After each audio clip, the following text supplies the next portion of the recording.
ಮೂಡ ಹಗರಣವನ್ನ ಖಂಡಿಸಿ ದೋಸ್ತಿಗಳು ನಡೀತಾ ಇರುವ ಪಾದಯಾತ್ರೆ 2 ದಿನವನ್ನ ಪೂರೈಸಿದೆ. 3ನೇ ದಿನಕ್ಕೆ ಕಾಲಿಟ್ಟಿದೆ. ಬಿಜೆಪಿ ಜೆಡಿಎಸ್ ಪಾದಯಾತ್ರೆ 2 ದಿನಗಳ ಪಾದಯಾತ್ರೆ ಈಗಾಗಲೇ ಯಶಸ್ವಿಯಾಗಿ ಪೂರೈಕೆಯಾಗಿದ್ದು ನಿನ್ನೆ ಬಿಡದಿಯಿಂದ ಕೆಂಗಲ್ ತಲುಪಿದೆ ಪಾದಯಾತ್ರೆ.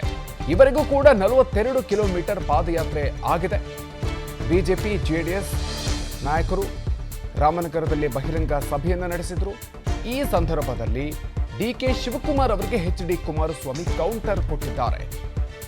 ಪಾದಯಾತ್ರೆ ಈಗಾಗಲೇ 2 ದಿನಗಳ ಕಾಲ ನಡೆದಿದೆ. ಇವತ್ತು 3ನೇ ದಿನಕ್ಕೆ ಕಾಲಿಟ್ಟಿದೆ. ಮೈಸೂರು ಚಲೋ ಪಾದಯಾತ್ರೆಯನ್ನ ಈಗ ದೋಸ್ತಿಗಳು ನಡೆಸ್ತಾ ಇರೋದು.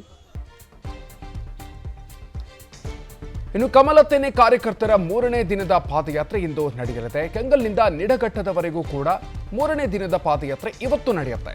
3ನೇ ದಿನದ ಪಾದಯಾತ್ರೆಯಲ್ಲಿ 19 ಕಿಲೋಮೀಟರ್ ಹೆಜ್ಜೆ ಹಾಕಲಿದ್ದಾರೆ ನಾಯಕರು. ಇನ್ನು ಕೆಂಗಲ್ ಹನುಮಂತಯ್ಯ ಪ್ರತಿಮೆಗೆ ಪುಷ್ಪಾರ್ಚನೆಯ ಮೂಲಕ ಇವತ್ತಿನ ಪಾದಯಾತ್ರೆಗೆ ಚಾಲನೆ ದೊರೆಯುತ್ತೆ. ಇನ್ನು ಇವತ್ತಿನ ಪಾದಯಾತ್ರೆಯಲ್ಲಿ ಕೇಂದ್ರ ಸಚಿವ ಕುಮಾರಸ್ವಾಮಿ, ವಿಜೇಂದ್ರ, ವಿಪಕ್ಷ ನಾಯಕ ಆರ್ ಅಶೋಕ್, ನಿಖಿಲ್ ಕುಮಾರಸ್ವಾಮಿ ಸೇರಿದಂತೆ ವಿವಿಧ ವಿಧಾನಸಭಾ ಕ್ಷೇತ್ರದ ಕಾರ್ಯಕರ್ತರು ಕೂಡ ಭಾಗಿಯಾಗಲಿದ್ದಾರೆ. ಈ ಪಾದಯಾತ್ರೆಯಲ್ಲಿ ಸಾಕಷ್ಟು ಸಂಖ್ಯೆಯಲ್ಲಿ ಕಾರ್ಯಕರ್ತರು ಕೂಡ ಭಾಗಿಯಾಗಲಿದ್ದಾರೆ. ಈಗಾಗಲೇ 2 ದಿನಗಳ ಕಾಲ ಈ ಒಂದು ಪಾದಯಾತ್ರೆ ಯಶಸ್ವಿಯಾಗಿ ನಡೆದಿದ್ದು 3ನೇ ದಿನಕ್ಕೆ ಇವತ್ತು ಕಾಲಿಟ್ಟಿದೆ. 3ನೇ ದಿನ ಇವತ್ತು 19 ಕಿಲೋಮೀಟರ್ ಹೆಜ್ಜೆ ಹಾಕೋದಕ್ಕೆ ನಿರ್ಧಾರವನ್ನು ಮಾಡಿಕೊಳ್ಳಲಾಗಿದೆ. ಇವತ್ತು ಬೆಳಗ್ಗೆ ಆರಂಭ ಆಗುತ್ತೆ. ಕೆಂಗಲ್ನಿಂದ ನಿಡಘಟ್ಟದವರೆಗೂ ಕೂಡ ಇವತ್ತಿನ ಈ ಒಂದು ರ್ಯಾಲಿ ನಡೆಯುತ್ತೆ. ಕೆಂಗಲ್ ಹನುಮಂತಯ್ಯ ಪ್ರತಿಮೆಗೆ ಪುಷ್ಪಾರ್ಚನೆ ಮೂಲಕ ಇವತ್ತಿನ ಪಾದಯಾತ್ರೆಗೆ ಚಾಲನೆ ದೊರೆಯಲಿದೆ. ಇನ್ನು ಕೇಂದ್ರ ಸಚಿವ ಕುಮಾರಸ್ವಾಮಿ ಅವರು, ವಿಜೇಂದ್ರ ಸೇರಿದಂತೆ ವಿಪಕ್ಷ ನಾಯಕ ಆರ್ ಅಶೋಕ್, ನಿಖಿಲ್ ಕುಮಾರಸ್ವಾಮಿ ಅವರು ಕೂಡ ಭಾಗಿಯಾಗಲಿದ್ದಾರೆ. 3ನೇ ದಿನದ ಪಾದಯಾತ್ರೆಯಲ್ಲೂ ಕೂಡ ಡಿಕೆ ಶಿವಕುಮಾರ್ ಅವರಿಗೆ ಕೌಂಟರ್ ಕೊಡಲಿದ್ದಾರೆ ಎಚ್.ಡಿ. ಕುಮಾರಸ್ವಾಮಿ. ಡಿಸಿಎಂ ಡಿಕೆ ಶಿವಕುಮಾರ್ ವಿರುದ್ಧ ದಾಖಲೆ ಬಿಡುಗಡೆಗೆ ಸಿದ್ಧತೆಯನ್ನು ಮಾಡಿಕೊಂಡಿದ್ದಾರೆ. ಭ್ರಷ್ಟಾಚಾರದ ದಾಖಲೆಗೆ ಬಿಡುಗಡೆ ಮಾಡೋದಕ್ಕೆ ಈ ಮೂಲಕ ಡಿಕೆ ಶಿವಕುಮಾರ್ಗೆ ನೇರವಾಗಿ ಪ್ರಶ್ನೆ ಹಾಕೋದಕ್ಕೆ ಮುಂದಾಗಿದ್ದಾರೆ.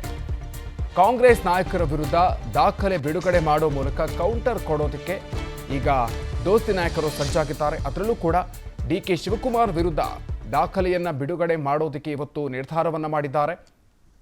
ಮೂಡ ಹಗರಣಕ್ಕೆ ಸಂಬಂಧಪಟ್ಟಂತೆ ಆರಂಭವಾಗಿರುವಂತಹ ಈ ಒಂದು ಹೋರಾಟ ಏನಿದೆ, ಸೊ ಇದೀಗ ಈ ಒಂದು ಪಾದಯಾತ್ರೆಯಲ್ಲೂ ಕೂಡ H D. Kumaraswamy versus D K Shivakumar fight ನಡೀತಾ ಇದೆ.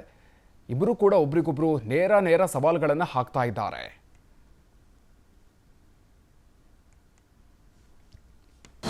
ಅನುಕ್ಷಣದ ಸುದ್ದಿಗಳಿಗಾಗಿ ವಿಸ್ತಾರ ನ್ಯೂಸ್ ಯೂಟ್ಯೂಬ್ ಚಾನೆಲ್ ಸಬ್ಸ್ಕ್ರೈಬ್ ಮಾಡಿ. ಹೊಸ ಸುದ್ದಿಗಳ ನೋಟಿಫಿಕೇಶನ್ಗಾಗಿ ಬೆಲ್ ಐಕಾನ್ ಕ್ಲಿಕ್ ಮಾಡಿ.